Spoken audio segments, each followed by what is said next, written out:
What up? We back. It's your boy Mike Robinson. Let's take a walk. I hope you guys watched the other interview. Shout out to Rashonda Turner. Please check her out and support her movement. But we here again at part two, I guess. All right. Tonight we are sitting down with two real estate professionals. They are leaders in their craft, respectively. You see one, on my, I guess if I'm facing, she's on my right if I'm facing the screen. Yeah, you're on my left. Right. so Miss Dominique Washington, she is a realtor and an entrepreneur. Oh, right on time. All right. What up?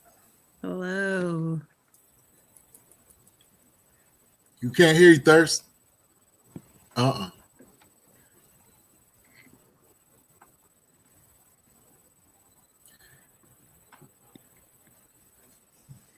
So, yeah, this is Thurston Howard, also a real estate professional, developer, entrepreneur, in his own right.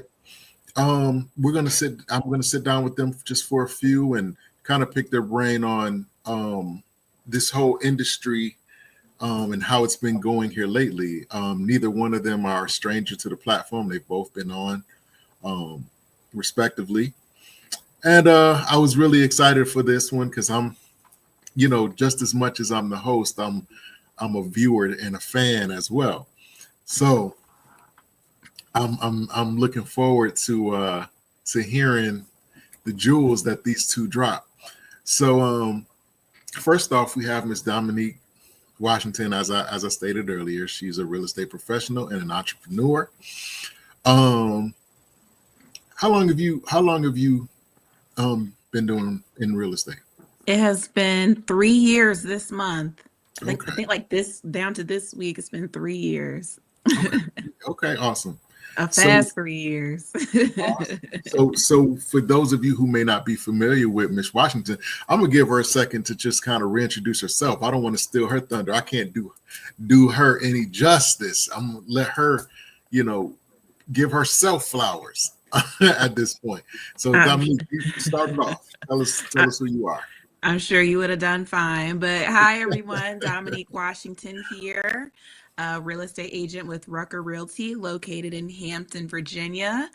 My business is Get Real Estate with Dominique, and I've been a real estate agent in Hampton Roads, primarily working and with my heart clients, first-time home buyers, and also helping investors find their next investment property or selling their next investment property.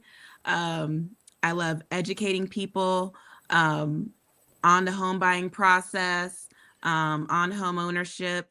And my goal is to build a community around home buyers and potential home buyers so that we can all support ourselves and support each other, because a lot of people, might not have that support, especially our first-time home buyers. So a supportive circle is so important to me, and education.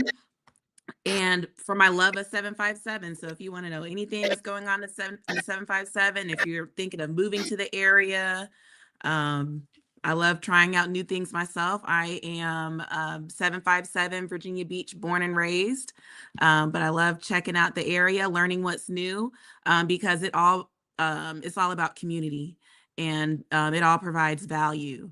Where we live, people getting invested in the small businesses around here, and really boosting it up because it all comes together, it all works together. So I'm just everything 757. I love it.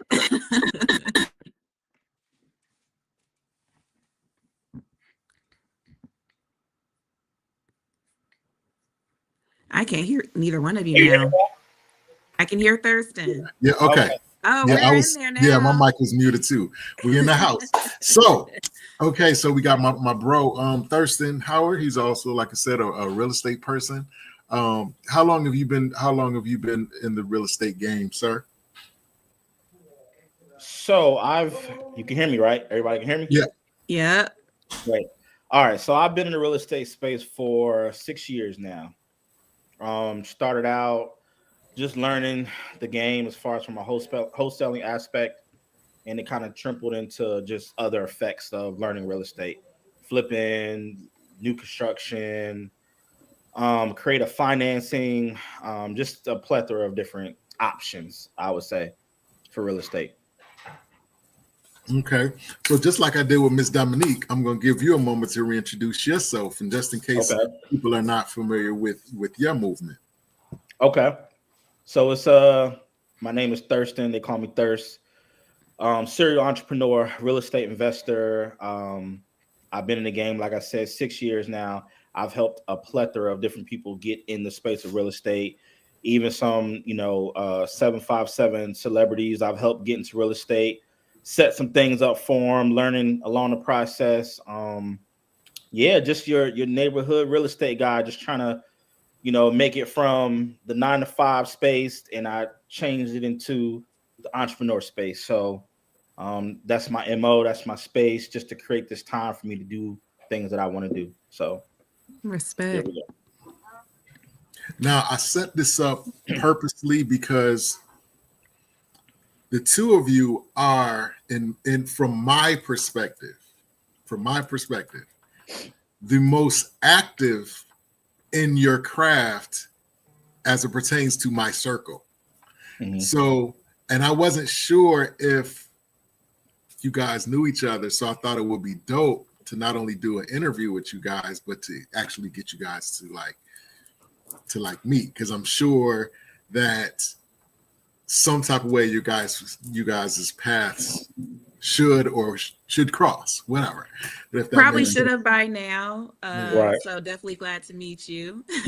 Nice to meet you as well. Your face does look familiar. I was gonna say the same thing. Like your name, I've definitely heard your name. So okay, at some point, I'm sure. Yeah. Amazing. In a good way. See, that's what it's all about. See, that's what LTAL is all about. So. Yeah. So I guess my first question for you guys is, since you both are not strangers to the platform, if you could name one thing, like what's the biggest thing that's changed since the last time you were here? Miss Dominique, the floor is yours. You letting ladies go first? Yes, ma'am. Well, I've been more into, I kind of mentioned it earlier, kind of providing and working on providing a supportive community for home buyers. What I learned working with first-time home buyers over the past 3 years, a lot of times they may be the first in their family to purchase a home, or the first in a while to purchase a home, and they might not have anyone around them to provide the support that's needed, because it's more than financial when it comes to buying a home. You have to be mentally ready, especially when it's your first home, and knowing what you don't know and learning that. And nothing to anyone's friends or family, because I'm not saying no one has support, but having support from people who are also going through the process, because you're only going to know the process that you're going through in this current market, because it's so different from the past. We have friends and family, parents who have purchased homes in the past, and it's just not the same how it is now. So I've been working on events, goal planning, any type of supportive event where we can just get people together, and we might not even talk about real estate the whole time, just so everyone that's in this space is in the same place together, and we're just working together. I started a new weekly. I'm not calling it a podcast. I don't feel like I'm a podcaster. I just like talking to people. But same here. I started a new monthly virtual chat called Real Talk Thursdays, where it's open to anyone in the real estate industry and all current and people looking to purchase homes, where we are answering any questions that you have in an open forum at that time. So you can come and drop in and listen to myself, anyone on my Rucker Realty team, or any real estate agent, and hear some professional opinions from multiple areas, multiple sides, because not one person is right. Mortgage loan officers. I want to get title companies in the chat, and then just anyone that has, if you have an opinion or a question, there's a lot going on right now, possibly talking about 50-year mortgages. Even like our last chat, we were giving resources out for people who were going through the government shutdown, just in case you weren't sure how you were going to make that next mortgage payment. We're just talking about everything. It's all about community. That's nice. I must say, that's Thank a lot. you. Nice. That's nice. Okay. I can't call that. But so just a few things I personally been working on. So a few things, right? So I am now getting into this political space. So I am getting on some different boards. So I have a very good friend at Tiffany Boyle, who I support a great deal in the political space and all that she does. But it opened my eyes to a new I would say opportunity as far as what I'm doing to get the community involved and me to help change some of the things that I just see along the way. So I actually have my, well, that's not an interview, but my, I guess, induction to the redevelopment housing in Hampton. So I actually have a meeting with them next week. Yeah, that's a big deal, right? Yeah, So it is. to have us on the board. And so, a lot of people apply for those things and just try to get in, but I actually want to change a few things that I've seen just along the way. But and another thing too is partnership, right? I think I was so driven to really, just dive in it as far as my own business and what I have going on and to build my business that I slightly lacked the ability to have partnerships. So it has taken me from doing a deal a month or 2 deals a month to doing about 5 or 6 at a time. So I have this great partnership with one of my good friends. I have a partnership with different builders and investors in the area that I've built very good relationships with. So it's taken me to new heights to where I'm like really busy now. So, and just learning too, just learning the process of everything, how it works. From start to finish. So since the last time we talked, Mike, obviously we talk, pretty often, but yeah, man, I've just been extremely, extremely busy. And just, I bought a home for the family back in June. And so I'm having like renovations done because we're hosting Thanksgiving. So I'm trying to like get some last minute stuff done. But but that's all. Just all right. He said that's all. keep the movement going. That's all. That's amazing. That is amazing.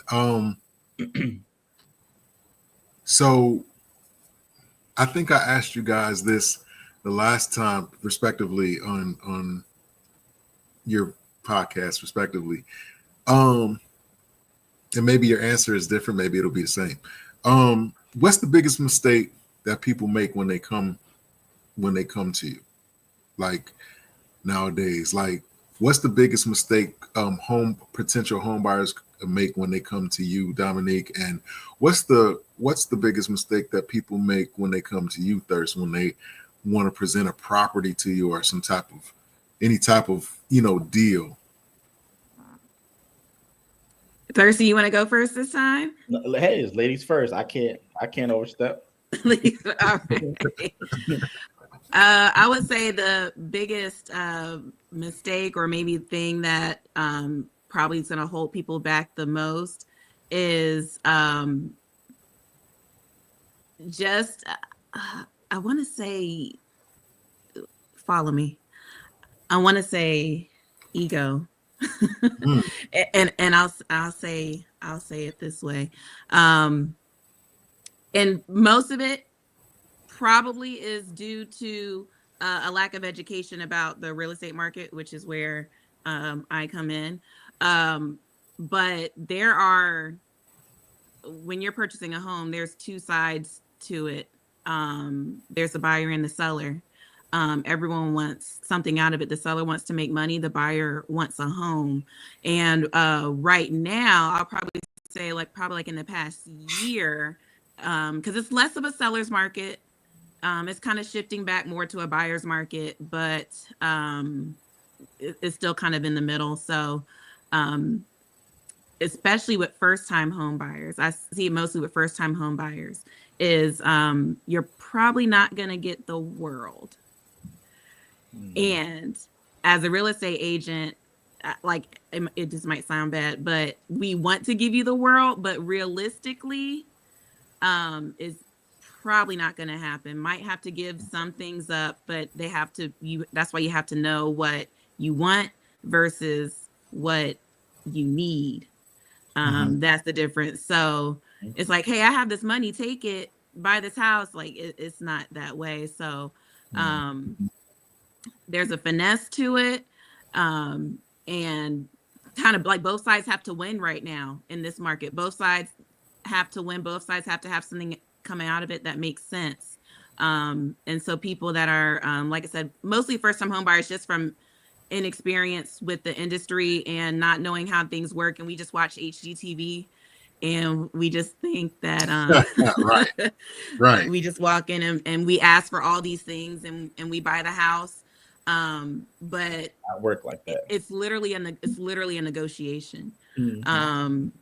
Literally a negotiation, and might not get everything, but I can get you like the best of things and the important things. So if you're not open-minded, this is why I said kind of ego in the beginning. If you're not open-minded, then it's going to be really hard in those negotiations when it comes to the home. You might lose a home or two from being a little hard-headed, but sometimes people have to learn that lesson, like, oh, I lost that home that I really wanted. Right. But not being open-minded in this market can hurt you. So I'm actually going to piggyback off what she said, because ego, I think, is the biggest thing in real estate. And I'll say it from a seller's perspective, bringing me a deal. Hey, I want to sell my property. It's a lot of ego involved in it, because everybody thinks their house is worth $1 million. Literally. Yeah. Of it, right? And so you have some sellers who, for one, aren't realistic. And upon being realistic, you have to really look at, okay, what is your property worth? So I'll give you a scenario recently. I had a lady come to me. She said, hey, my property's about to go up for auction. I really need to sell. And so she basically told me a lie and said that she owed less money. Well, she owed more money than what she, really owed, so she can get some money out of the deal instead of losing her ego to not lose the property. Ooh. She came way too high. And I said, look, I can't do that number. Right. And so come to find out, the property did go to auction. She lost it. And she didn't owe as much as she was trying to get. She was just trying to get a couple, get some pocket change. And so, to piggyback off what Dominique said, it's a huge ego. You have to come in with an open mind. And, there's what they say, hey, this seller is motivated, right? Motivated means they really want to get this deal done, right? And it may not be exactly what they want, but if they're so motivated, they lose their ego and they get the deal done and they move on from the situation, whatever it may be. Right. And so time is money. Time is money, right? It's time literally. And I got another scenario, because I have scenarios for days. Like, this is what I do every day, all day. I'm talking to sellers. I'm talking to different wholesalers. I'm talking to a plethora of different people. And so there was a situation, me and actually my friend Antonio, we were getting this lot in Hampton. And so the lot had been up for sale on the market for, I want to say probably 7 months, 6 or 7 months. And so clearly nobody was giving you what you were asking for. And so I came, and for me, I'm a very facts-oriented person. I give facts when I come to giving offers. Right? I say, hey, look, this is what I can do. And I'm going to break down why. This is what it costs for this, and that.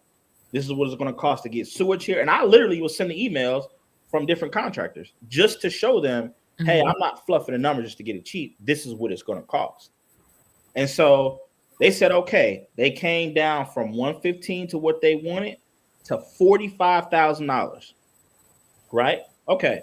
We do the contract. Now it took me a few days to do the contract just because I was waiting on the city to get, some last minute like thumbs up. When it comes to development, it's a never ending kind of whirlwind, so to say. So I was just waiting for this one email back from zoning, and so literally a day had passed. The second day, the agent or whoever it might have been, oh, we want a release from the contract. You didn't put the earnest money deposit down. I'm like, dang, I'm going to put it down. And I'll explain to them, hey, I'm just waiting on this email. Egos were involved. So guess what? They wanted a release from the contract. I said, hey, I'm not holding nobody to a contract that you don't want to be in. Do y'all know that lot is still for sale today? The price has dropped numerous times. Right? As a real estate agent, I understand what that agent was saying, like, because I'm very much about the contract and sticking to it. But working with so many investors and kind of starting to go down that journey a little bit myself, you got to move. You as the investor have to move when you're ready. If it's not time, it's not time, and then that's not the house then for you. So so it's not, that really wasn't a loss for you. Right. They could have worked with you. At the same time, they could have worked with you.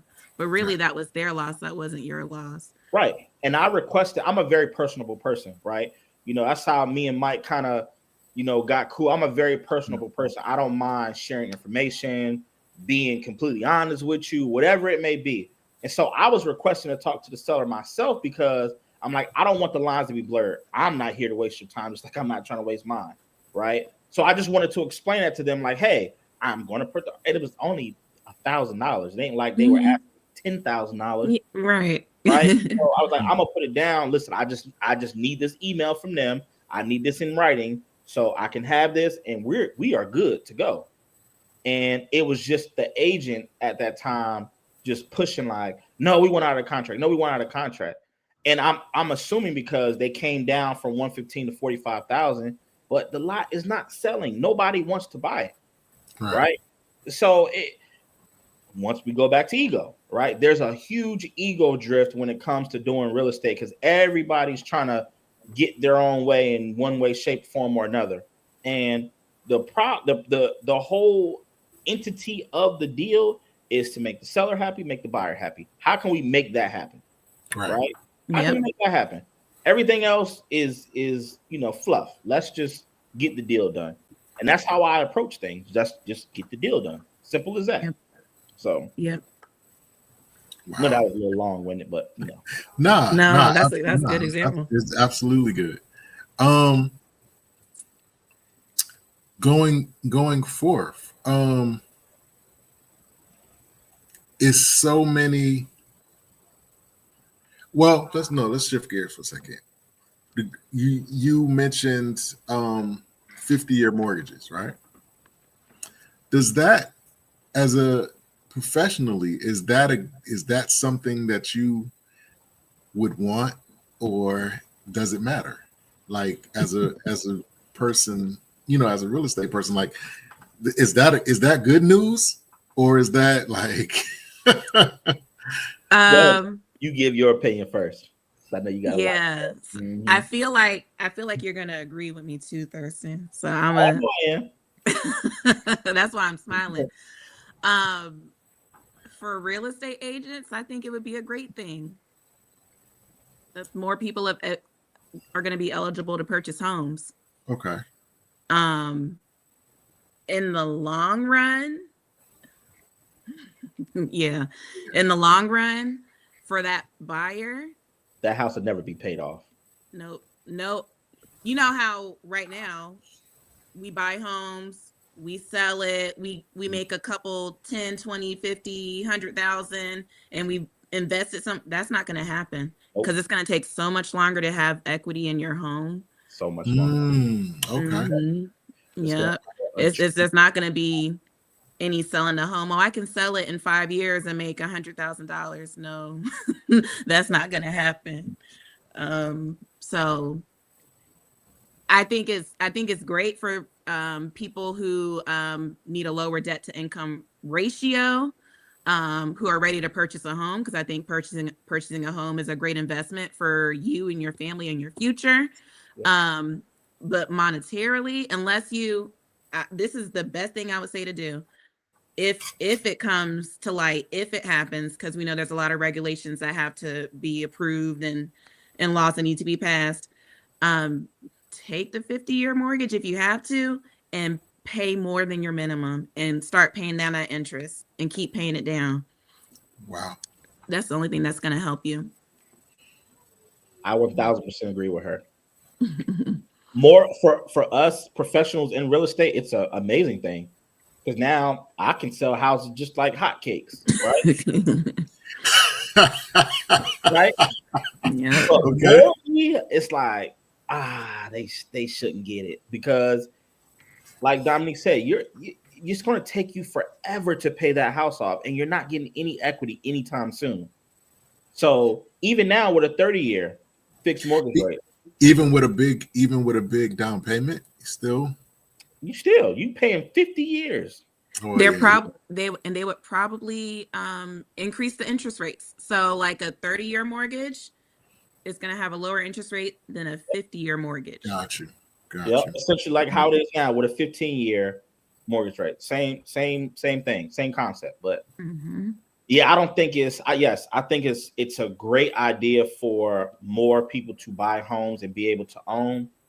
But it's kind of one of those things that it's like, that's something you're gonna be paying for forever, and it's gonna take you 10 years before you have any equity in the property. Easily. Literally 10 years.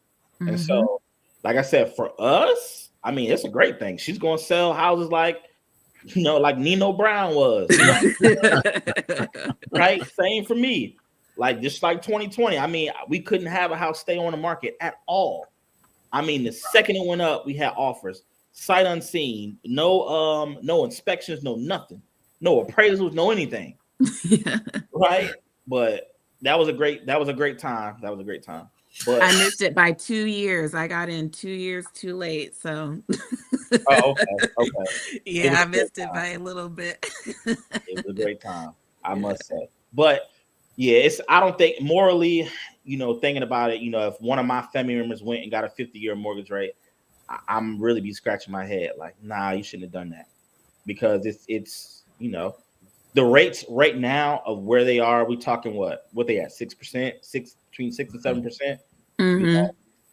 It's still kind of hard in a sense, but it forces you to go out and be a better financial, to play your financial card a little bit better, right? To be able to afford it. Now you get a 50-year mortgage rate. Somebody, and this is no shade. I promise you, no shade. Somebody at McDonald's can go buy a house. Right, they can make the bare minimum and go purchase a house, which I get, but with buying a house, everything involved with buying a house is all mindset. We talking from saving money to being on top of your mortgage to repairs in the house to yard maintenance. There's a lot that comes with it. So, in my opinion, I think it's going to be a lot more irresponsible people buying homes that they still really can't be able to afford. Yes.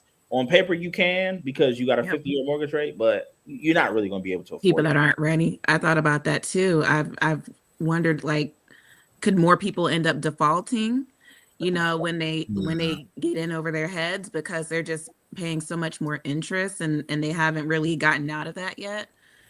Right. And then also too, right? Okay, so let's just throw the scenario out there, Dominique. So, new constructions, right? What happens after the first 3 years of having new construction? What goes up? The mortgage. Yep, because of the tax, right? So now your taxes go up, right? Because now that house done appreciated more than what you paid for it. So now the taxes go up. So now your mortgage is getting raised even more, right? So that's just more time for you to be paying on this house that's probably you never really gonna own unless you hit the I lottery. was I was thinking about a lot of things. I was thinking about Hampton Roads is heavy on condo communities nowadays. Every new community going up is a condo community. Right. Do you know how those condo fees go up after the first year or two? Absolutely. And you were ready for the mortgage payment with the $7,500 condo fee, but once that neighborhood is fully built out, Yep. and those condo fees are like 3 something A month. Yeah. And you're stuck. Wow. You're paying that. Mm-hmm. Yeah. So I always tell anyone if they're, I know we're off track a little bit, but I always tell anyone if you're buying a condo and if it's a new community, be prepared in a year or two for those condo fees to skyrocket. Wow. You brought up a good point, Thurston. When you were talking, you were talking about morals, like being morally. So let me ask you guys this personally: in a business that has the potential to fluctuate from month to month, year to year, sometimes it's a buyer's market, sometimes it's a seller's market, sometimes you feel like a nut, sometimes you don't.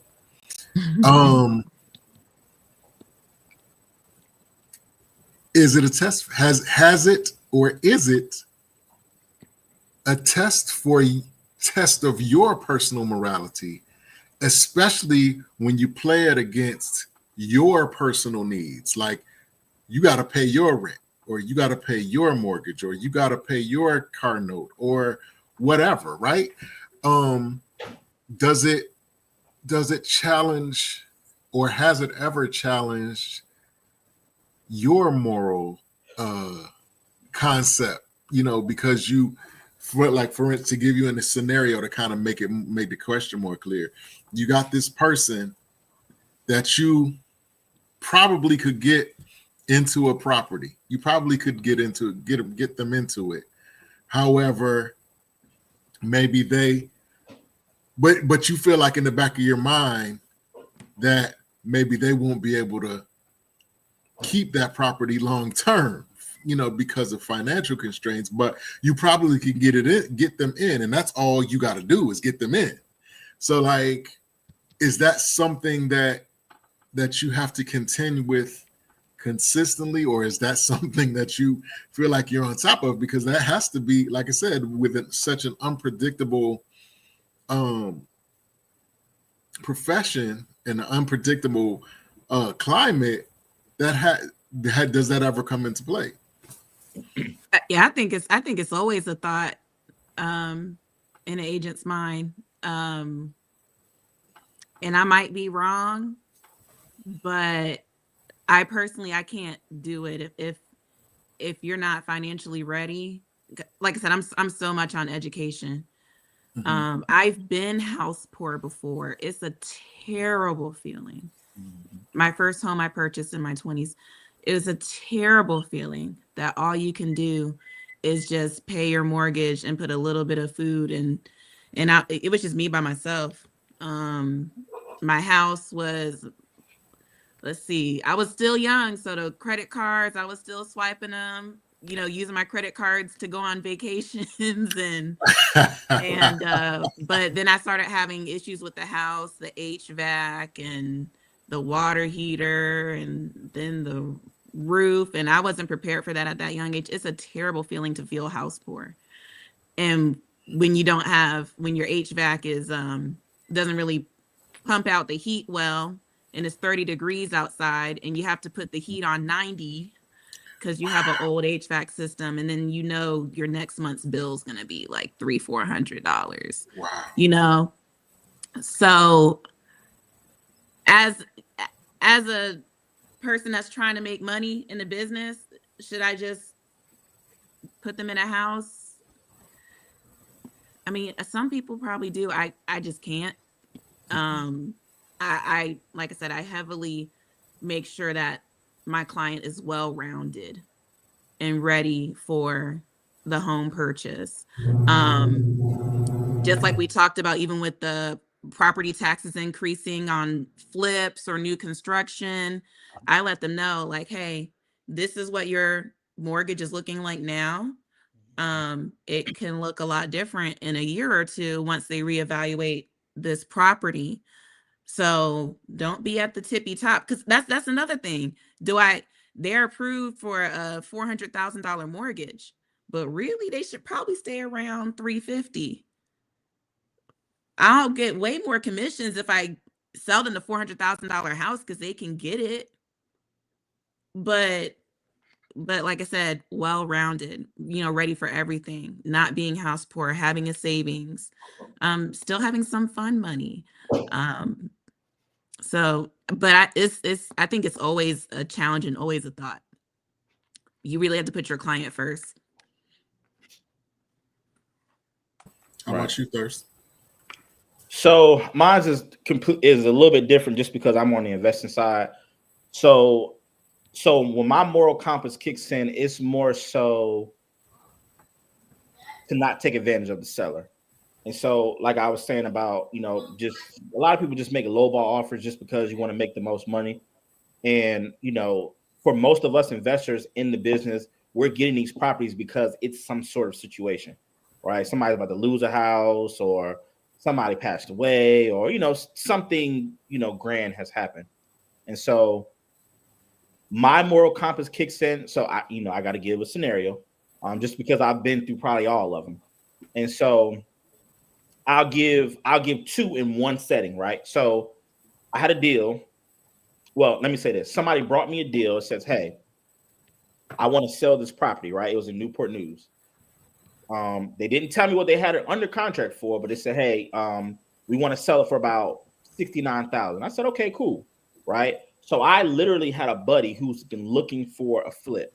So I sent it to him for $75,000, right? And this is the wholesale aspect. So, I sent it to him for $77,000. So he said, yeah, man, I'll take it. I like it. I'll get it. Let's write the contracts up. I said, cool. So I'll say I went back to the people who sent it to me, and they asked me like, hey, man, what you want to make on this deal? And I was joking. I said 20 grand, right? They was like, oh, man, yeah, you crazy, right? How about you just take what's over, basically from 69 to 77? So I said, okay, cool. No biggie, right? I just want to get the deal to work. No biggie. I'm not big on the whole money aspect of it. So, okay, fast forward 3 weeks later. So my guy that was buying it, he says, hey, Thirst, hey, can I talk to you for a minute? I said, yeah, what's up? What's going on? He says, do you know what they're making on this deal? And I was like, no. He says they're making $40,000. Basically, they're making more than what the seller is getting on the deal. Wow. So for me, morally, I can't do stuff like that, right? I just can't. Now, granted, they made an offer to the sellers, they accepted, and they just came and, sold the property, whatever. And that's the nature of the business. But that much, you're literally making more money than what the seller is getting, and it's their property. Morally, I couldn't, I can't really get down like that. Wow. I can't, because at the end of the day, those people, really, it was like a family. They were splitting that money up anyway. And so I literally had to place a phone call to them, and I'm like, do you think that was right? And they're playing dumb, like, what do you mean? What do you mean? I mean, it's business. And I'm just like, and I don't want to throw the race card out there, so I'll keep what I was going to say. But for us, okay, we don't play the game that way. We don't have to step on people to get to where we need to get to, right? We can all work together and reach the same goal, right? We don't have to climb over anybody. We don't have to backstab, step on anybody's feet just to get to the next phase, right? We all can just work together. And I think that's the moral compass that comes into play with me a lot. That, I don't have to step on nobody's toes to get to where I need to get to. Like, we can just work together and get there. But, for other individuals, other race, they don't feel that way. It's like, I'm going to do whatever it is by all means necessary.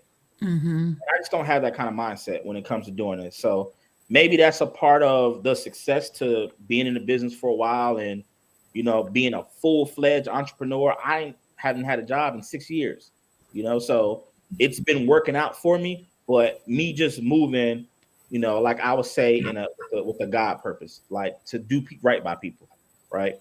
So yeah.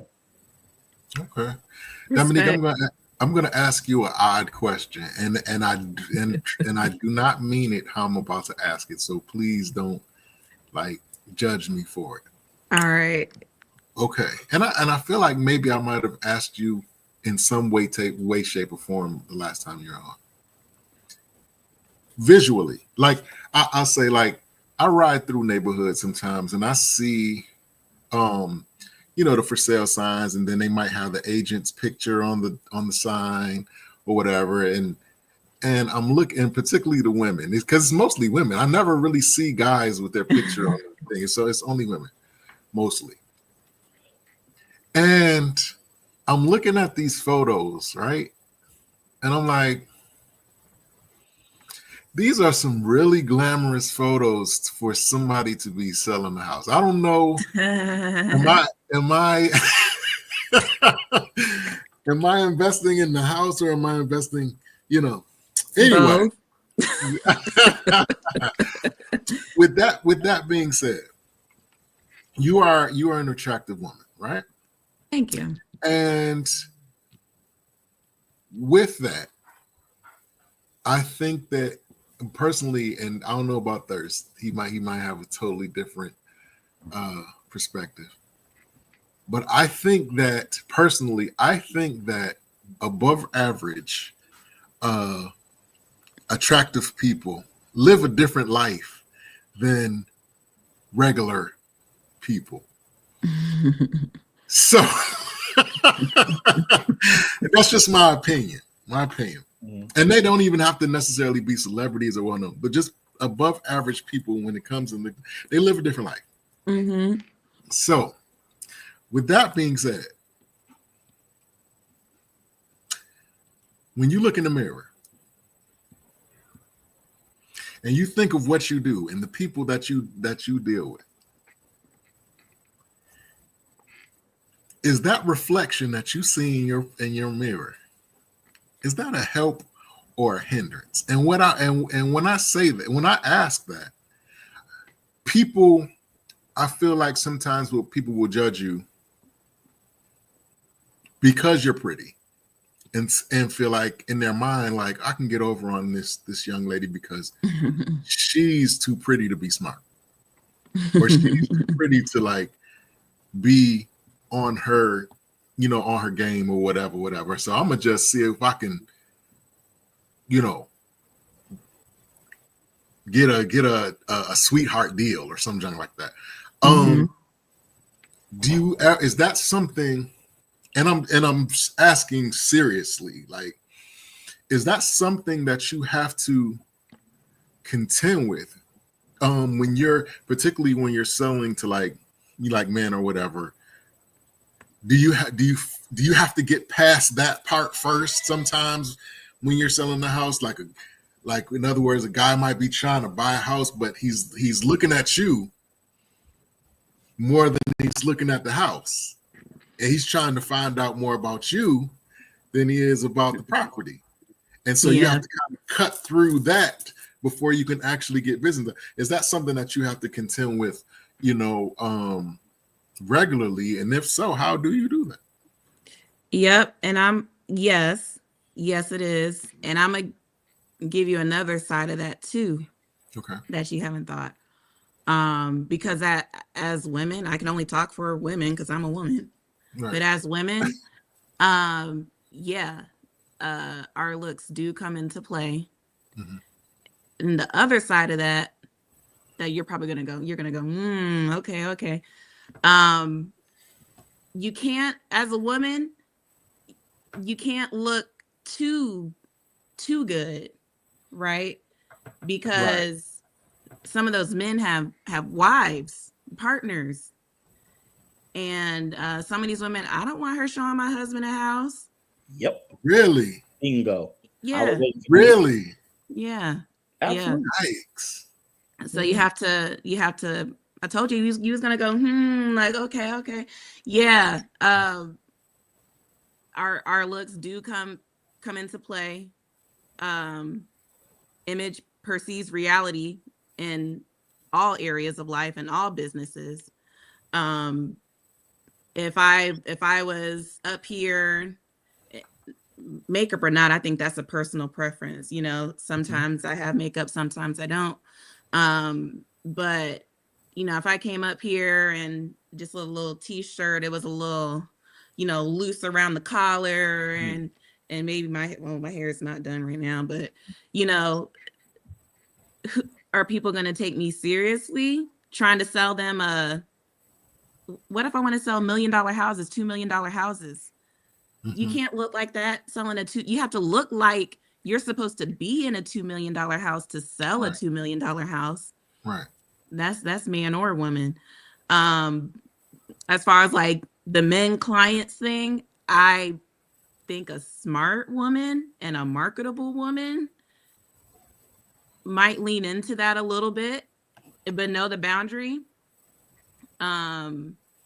Because yeah, you're not just selling the house, you are selling yourself, because I'm going to help you get in that house. When you look at me, I'm the person that can put you there.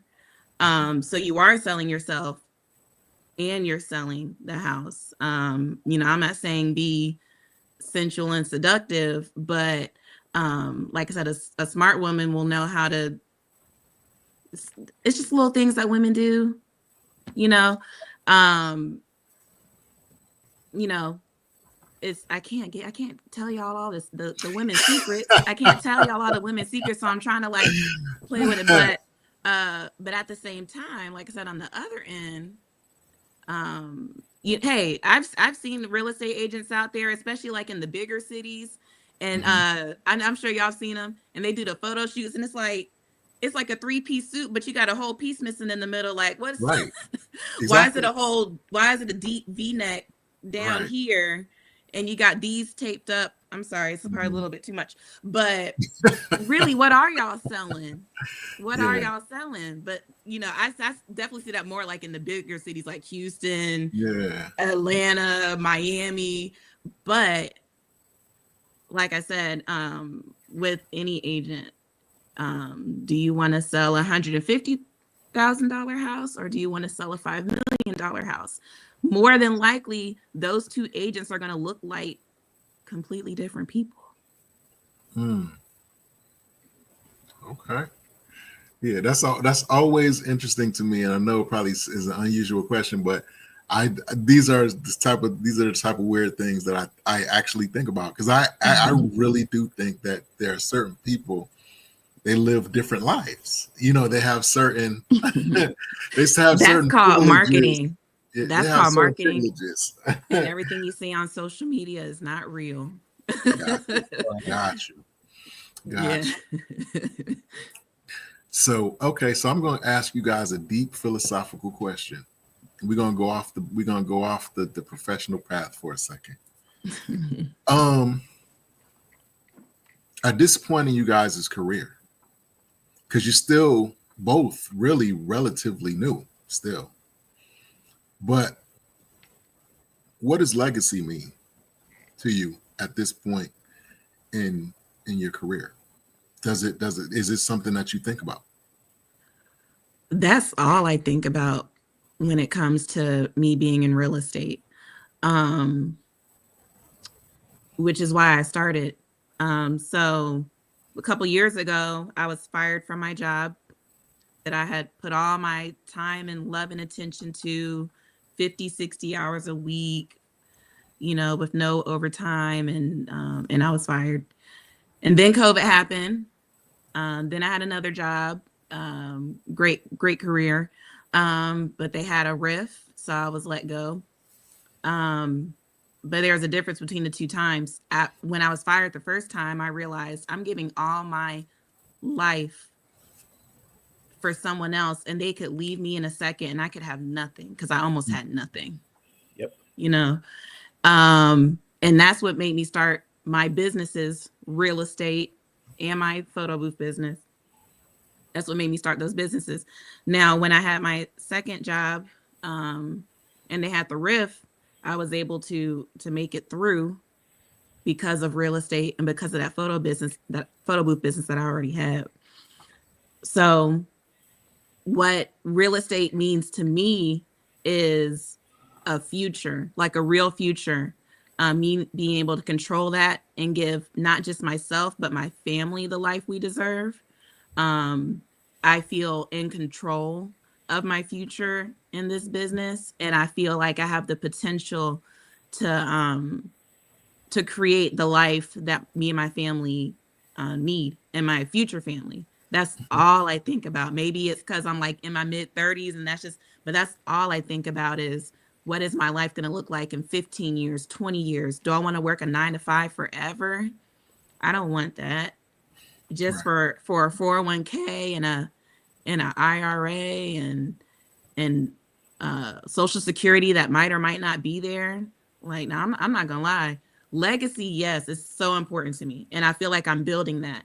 And when I take my nieces to houses so that they can see what their auntie does, like that means the world to me. And I hope that they follow in my footsteps, because there's nothing guaranteed in this world, but real estate is always going to be a winner.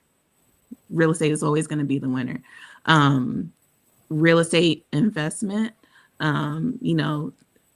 agents, real estate has changed lives, not just for the people that buy and sell homes, but for the people that are in it. Now, at the end of the day, I know I'm talking about money because we're talking about legacies and future and things like that, but I really do love real estate.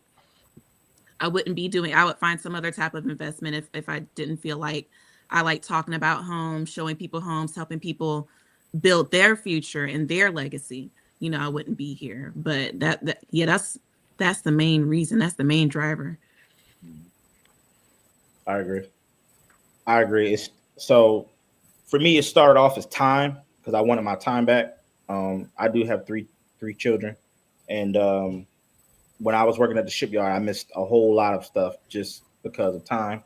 So it started out as time for me, and it did turn into legacy because I've gotten an outlook on life now where I'm able to do kind of what I want. And I hate to be so vague about it, but I'm able to do what I want to do. I'm able to wake up when I really want to wake up. So for me, being able to give my kids, a property or show them, like I think the last video, I posted a video, what was that, a couple of days ago? And I had my two youngest with me and I had, my middle child recording and she's asking a bunch of questions. My son is asking questions and I love it because, okay, now you can get the concept just a little bit earlier. Now we can really make some decisions. Okay, you're going to college? All right, let's go to college. But if you don't want to go to college, then this is what can happen, right? You can jump in and we can figure out how this can work for you. But I think it all goes hand in hand, time, legacy, and essential just decisions. Just, we operated, let me speak for me. I've operated out of a sense of desperation, making decisions based on my circumstances so much. And I don't want that for them. So that's a part of like legacy to me. Just having them make choices that they want to make to do things that they want to do instead of stepping into something that they don't want to do just to, try to figure it out. And I mean, it still may be the case. They may not love real estate, but you will have a choice and some assets to back up whatever you're trying to do. You're already giving them critical thinking skills and entrepreneurial skills that they'll be able to make an informed decision, even if they didn't choose real estate as their medium. They already have those skills because I didn't learn that. Went to school, two degrees. Me too. All of that only taught me to make money for somebody else. Yep. I literally have a master's degree, and I graduated cum laude. I was an engineer, science, and manufacturing. But I'm gonna always give it up for education. Oh, absolutely, absolutely. Yeah, because you gotta have that, that backup plan. And so, I got a whole master's degree sitting here, and I don't use it, and I'm okay with that. I'm cool with it. Right?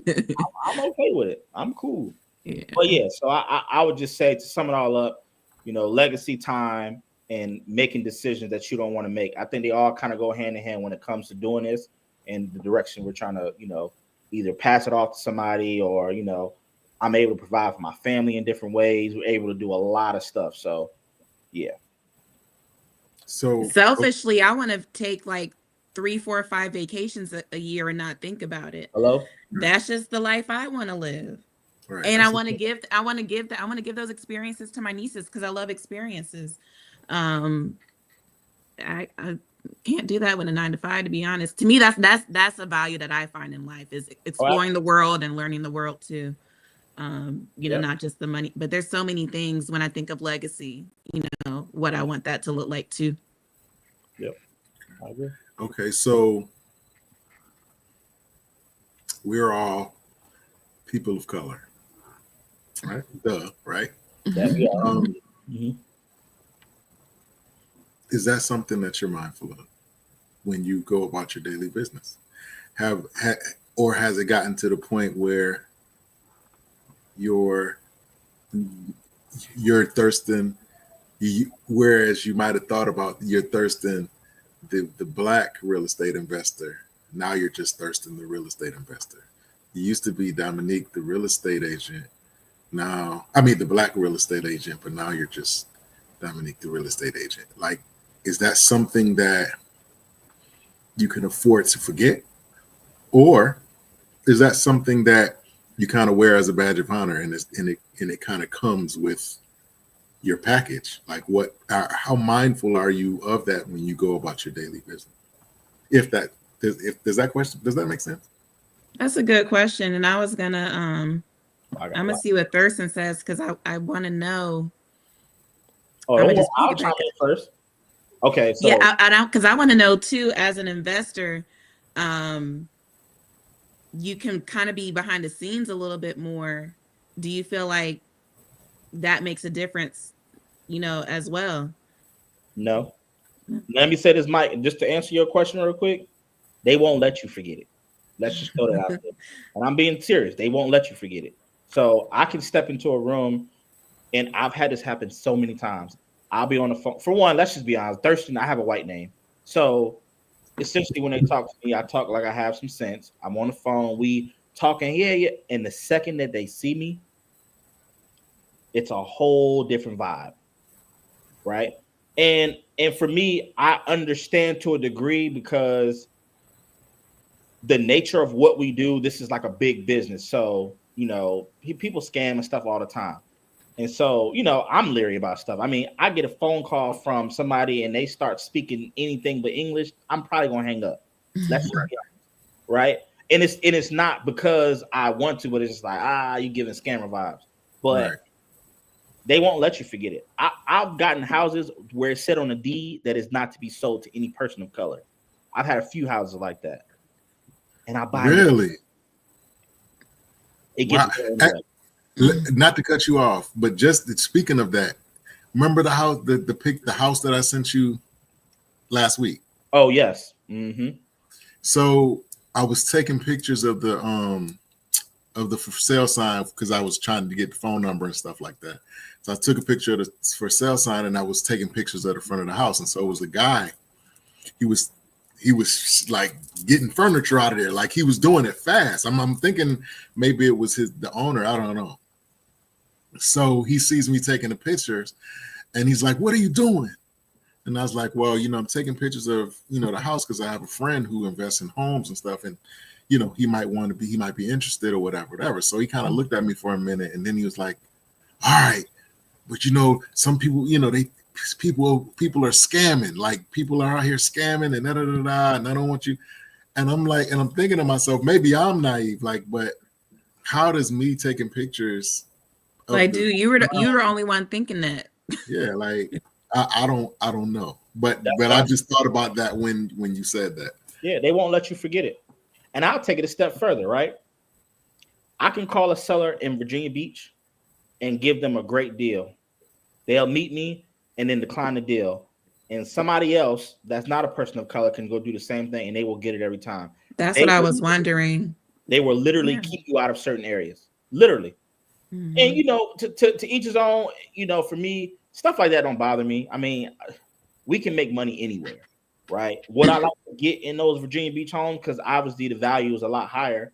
And, there's a lot of them getting deals over there, and there's not a lot of us getting deals over there. It's the proof is in the pudding. But I don't make it about race because I think that'll cloud my mind to not move forward in certain ways, right? So, okay, I can't get in Virginia Beach. I'm gonna buy a house anywhere else in every other city, right? All right, it's just one city. So my mindset towards that is just it kind of pushes me to keep going. But yeah, they won't let you forget it, bro. It's one of those things that it's inevitable. It's never not going to not happen. So if anybody is an investor or person of color, you're gonna go through it at some point. At some point. Mm-hmm. Yeah. They'll never let you forget it. And I think especially as an agent, it can feel dangerous sometimes, to be completely honest. Almost like the what you just mentioned, Mike. It's happened to me. When I show homes, I make sure I always have my real estate, my little magnet, have business cards on me, and sometimes that still has people like questioning you. And I definitely feel like those times I've been questioned has been because of my color. Like, what am I doing here? So it definitely feels uncomfortable. So you just have to take those precautions. So no, they're not going to let you forget it. I've had men approach me like, what are you doing in this neighborhood? Like, I'm literally a real estate agent, right, sir. And there's literally like a for sale sign on this house. Right. So you should be expecting a lot of people to come in and out because there's a right. for sale sign right here, but you're looking at me. Yep. So yeah, they're not going to let you forget it. I don't think I want people to forget it though, because now when I'm at the level of success that I want to be, I want people to know that I'm a Black woman and I did it as a Black woman. Right. Because there's a lot of people that don't want you to have a certain level of success. So I want people to see my Blackness front and center. And that has nothing to, that affects nothing about who I help and things like that, because that's not me.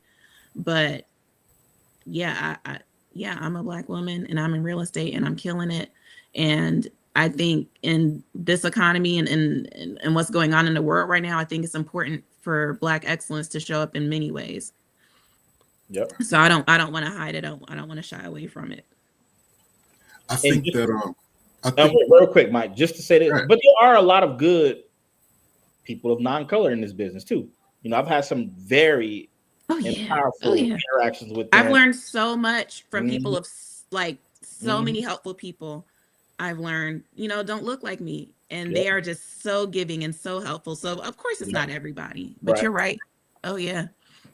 I think it's important. I think it's all, and on top of it, I agree with everything that you guys said. And on top of everything that you guys said, I think that it's also important to have the most examples that you possibly can have to be able to point to and say, Thurston did it, Dominique did it. You know what I mean? As people of color, to be able to, you know what I'm saying? Because sometimes I think that I don't know whether it's not enough examples or not enough examples being highlighted, if that makes sense. Like, there's not enough, we don't know about enough of them to be able to say, for a little girl who might want to get into real estate, but they don't have any point of reference to say, okay, this is my influence or this is my mentor indirectly. This is the catalyst for what I'm, what I want to do. With that being said, presently, who would you say is your greatest influence?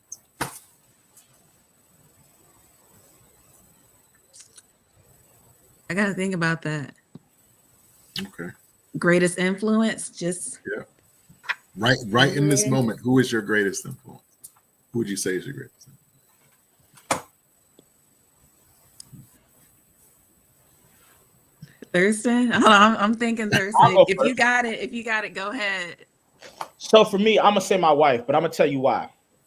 So nobody in my family, nobody in her family has ever been an entrepreneur, right?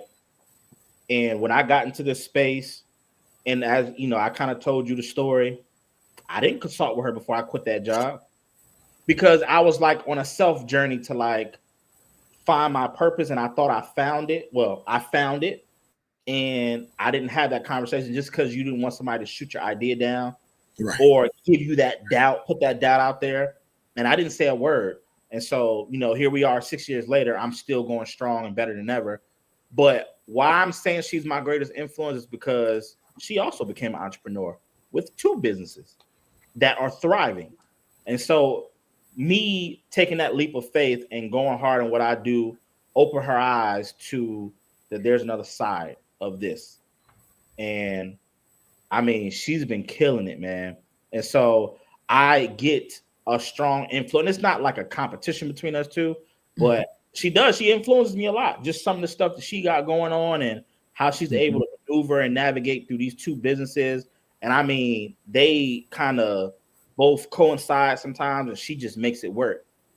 And I'd be looking sometimes like, dang, she killing it, right? And so it gives me like that drive to like, all right, we good. Like we can keep going, So I would say that. And just mostly my kids as well. I'll say they're about 40% of it just because I'm able to do everything I want with them. We got our sons play basketball together. Right. Like my son just played football, he plays soccer. Like I'm able to attend everything. My daughter dances, my older daughter plays the piano, and our oldest daughters are friends too, so they got a bunch of stuff they do together. And so I'm able to attend all of these things, and I have my time. So, those things are, the most influential, I would say, for me to keep going. I'm glad you said that because I was thinking real hard because my first thought was like thinking of anyone in the real estate industry. And not like I don't know some amazing, great people. And there's a lot of people killing it more than me, that I look up to. But when I think of influence, I think of like what drives me, what pushes me to be a better person. And I have to give it to my mother, and I have to give it to my niece. I don't have kids yet. I have to give it to my nieces because yeah, I'm good. Mike, am I lying, Mike? Am I lying, Mike? I can't. No comment, man. I can't. I got an audience off screen, so I can't say. They're ear hustling. They're right there. What do you mean, Dad? Right. He doesn't love me. We love them to death. We do everything we do for them, but absolutely, it can be a lot sometimes. The relationship that I have with my mother, who is also a real estate investor, and Thurston, I'm gonna have to get y'all in contact. Absolutely. It's crazy how that mother-daughter relationship turns into like best friends, but she is absolutely my number one supporter in anything that I do. And I couldn't do anything that I'm doing without her. Any of the doubts that I have, the way she casts them away, the motivation, the insight, her wisdom. I wouldn't have any of this without her. But at the same time, I'm the one that kind of pushed her more into, I'm going to push you into real estate. Now that I'm an agent, I'm going to push you more into real estate because I believe in you that much, so now we're like starting like this partnership really. And wow, it's amazing. And, with my nieces, I want to give them the world, the moon, the stars, the sun, everything. If that's not an influence, okay. yeah, they're pretty special little kids. But if that's not an influence, like we talked about earlier, legacy and things like that drive, that fire, that's the biggest that's the biggest influences I have. And that's like all I need. I'll make my own lane. Like I said, there's some great people out here, of course, in the real estate industry, but I'm really looking to make my own lane and do things differently, to reach different demographics of people that haven't been reached or helped before. So it was kind of hard for me to think of an influence in real estate. I'm really trying to make my own lane there. That's amazing. Well, you guys, I want to be respectful of your time because we went over a little bit. I mean, I'm cool with that, but I'm just saying I want to be respectful of you guys' time. I just have one final question, and I've asked you guys this before, It's the signature question of the platform. I just want you guys to think about it and give me the most honest and transparent answer that you have at this time. And the question is, what would have to happen in your life, if it has not happened already, for you to consider your life a success? What does success look like for you specifically? An RV, a boat, and a couple trips Okay. lined up. Okay. That's on Okay. paper.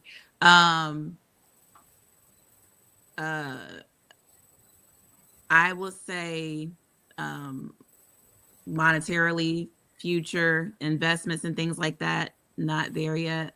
But I have to, because of things that I've been through in the past year or two, fighting depression, going back into counseling and things like that. Wow. I kind of dropped real estate a little bit earlier this year because just I couldn't do anything. I mentally could not do anything. Success is mental health, like positive mental health. If that's first, then everything else falls into place. I can't. When I think of what makes Dominique happy, it's being in the moment. It's all the things, and I'm just grateful to my support system. Grateful to have them here, have them around.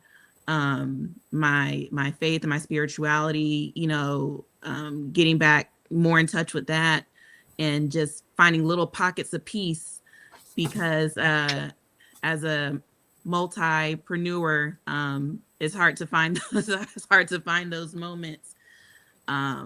If I lost it all at the end of the day, if my family was healthy, roof over our heads, like I would take it. Belly's full, I would take it. So I never want to get caught up in the money and things like that. I think that comes when you do the right things. And I'll get that boat and that RV. Mhm. I'll get those things, but yeah, that's far off. It's every day. It's just waking up feeling blessed, grateful, thankful, for what I have. So I can't, I never want to take advantage of that. Okay, that was powerful. Listen, you took the words right out of my mouth. Like, I was like, dang, I should have led with that. So I was gonna have to use one of these napkins. Man. Right. Okay. But for me, success is keeping God in the center of everything that I do, and which is how I even got to this point. So, I've reached some success. Obviously, I'm still trying to progress in whatever I'm doing, but my success is coming a lot of different ways, from, not working a 9 to 5, to being able to spend time with my family, to being able to do whatever I want to do with my kids, to be able to take vacations whenever I feel like it. Those things are all things that at first I put in my mind. It's like, hey, this is what success is. But as I got further down the line, I started doing more, making more money, getting a bunch of stuff. It's really keeping God at the center, man. And that's something that is a continuous journey, obviously. But when you keep God at the center of anything that you do, everything is possible. Not everything is possible. So that's what the continuous success looks like for me. And that's where I'm gonna keep it. Okay. Wow. Love that. Yeah, absolutely. I'm stuck though. Dominique, I'm stuck. I can't lie, I'm stuck. But that is amazing. What I tell people all the time is that my idea of success is bridging the gap between what I'm supposed to be doing and doing it. And every day presents its own challenges. So I get it and I understand it. I want to thank you guys for coming on the platform. I truly appreciate it. And you guys already know, open invitation, come back whenever you want. Look, Mike, I want to promote this thing, or I want to talk about this thing. Done deal. It's a wrap. If somebody wanted to get in touch with you, for whatever reason, maybe they want to present some type of deal to you, Thursday, or maybe they're looking for a home, Dominique. I don't know. How can they get in touch with you? On all socials, it's Get Real Estate with Dominique. My website's Get Real Estate with Dominique. If you want to see the fun side of me, where I not just talk about real estate, but also happenings in the 757 community, things like that, all things Dominique. And my number is 757-759-0684. I'm always open. Awesome. And so for me, you can reach me, my website, that's howardpd.com, socials _Thirst_ or Howard Property Development. Send me a message, a DM. You can even message me on my website. I have a bunch of tabs and different stuff there. You can click it. It'll come right to my phone. Whatever you may need, I'm here for. So. Okay, awesome. And we're definitely gonna have to get up after this first, and I'm definitely gonna have to we'll have to link up. Absolutely. You got some great things going on. I have to learn more about you. Absolutely. Yeah, and that's what, again, that's one of the goals of this platform. I want people to intersect. Like I was hoping that would happen. You did great putting this together. You said you felt like this would be a good pairing. So yeah, and thanks for having us back. Absolutely. So you guys, like I said, are open to come back whenever. However, we also do panels. We talk about all types of stuff. We talk about beauty. We talk about dating. We talk about current events. We talk about politics, all that. Matter of fact, I'm due for one here soon. So I might hit you up, put your 2 cents in. So with that being said, y'all, man, congratulations first off on all your success. And I wish you much blessings on your current success, your future success, and even the things that you have not even imagined yet, like stuff that you haven't even thought of yet. I wish you much blessings on that as well. Before we go out, is there anything that you want to share with the folks before we leave out? Hey, I'll just plug it. Next Thursday is the next Real Talk Thursday. So if anyone wants to hear some more what's going on in the real estate world, ask any questions. It's also Get Real Estate with Dominique on Eventbrite. The link's on Eventbrite to sign up. And that's the third Thursday of every month. Nice. I didn't say this much, but go to my website.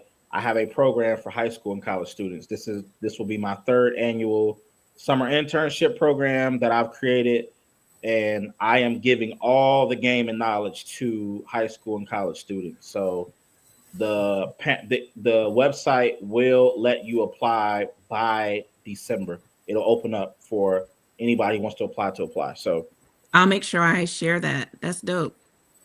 Absolutely. Thank you. I appreciate that. Yeah. Well, again, I thank you guys, and I wish you guys much success. I wish you guys a great rest of the night and a great weekend, and we definitely have to link up again very soon. Absolutely. It's been a pleasure. It's been a good Friday night. Good way to spend it. Thank you, guys. You have a good night. All right. Bye. Thanks. Okay. There you go, guys. Another great interview with a couple of great guests, man. Listen, what can I say? Two great professionals who, they do their thing in their own right. And, they're going to link up and maybe do business in the future, which is one of the goals of this whole platform. And I think it's dope. I think it's amazing. And I hope that this can consistently happen. So with that being said, you guys, I'm not going to hold you, but if God gave you a vision, plan, movie, script, an idea for an invention, whatever it is, step out. If God gives you vision, he gives you provision. Simply said, we have people that are attached to us that are waiting for us to make certain decisions and go in certain directions. So it makes it even more important to go forth and do what thus saith the Lord. So with that being said, man, I'm gonna leave y'all with that, man. And thank y'all for watching, and thank the ones that will watch the playback later in advance. I really appreciate you. Those that are on YouTube, please hit the subscribe button and that little bell icon, and I will be a happy camper. All right. So with that being said, let's take a walk.